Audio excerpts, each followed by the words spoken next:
ne leen gis ngeen fu mu nekk nii ça c'est fii da ngeen di mun carte sur table mënoo la loo def ma appuyer si. jeex na. loo wax ma appuyer la foo dem nag ma woo téléphone ma wax. parce que j'en ai ma claque. jeex na léegi xam nga nu may def.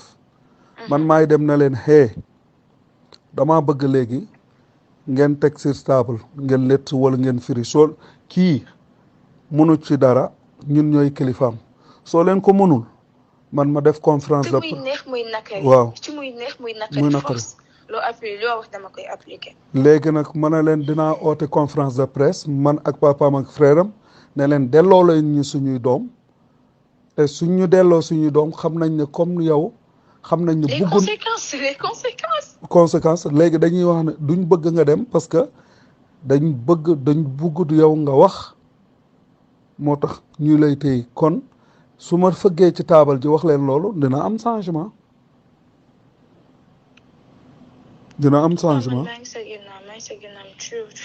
amul benn problème yow nekkal ci jàmm man dinaa fexe ñëw ne leen par force damay dem seeti ko man. mais le problème mooy je peux pas mënuma des Sénégal foog ma génn fii. ba tey mën ngaa dem Sénégal ñëwaat loolu du problème te sooy dem dem fan ñëwaat fan lay dem ñëwaat. sooy dem Amérique ngay dem dama lay wax ndax man foofu laa nekk. non man oui parce que man Amérique lay dem sax loolu ñëpp xam nañ ko. de naa la ko wax. léegi on va jouer carte sur table si ñoom lenn de naa la ko wax li ñuy jox ñeneen ñi ci ay milliards Fatambe de ay ñaan yow Fatambe xaw ma ak ñeneen yi. ak ay tampi je ne sais pas waaw quoi ñu leen di jox yow. pourquoi yow kanam la. ah yaa ngi sama kanam la. ah yow sama kanam. yow mi nga xam ne yow dañ la jël jëf loola loo xam ne wóor na leen ne li ñuy wax ne yëpp dara du ci dëgg ay fen la ba pare te mënuñ laa jox ci milliards yi lu tax xëy yow kenn gënu la cee dëgg wala déet nga taxaw di leen bàyyi noonu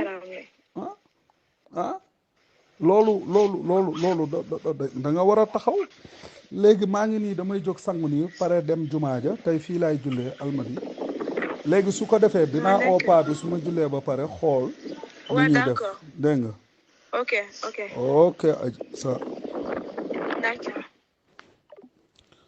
voilà ay preuve la rek yoo xam ne yëpp dama koy teg pour jéem koo pour jéem koo def incha allah loolu laa jëm di jéem a try ni xeex moom xeex lay doon rek jaajëf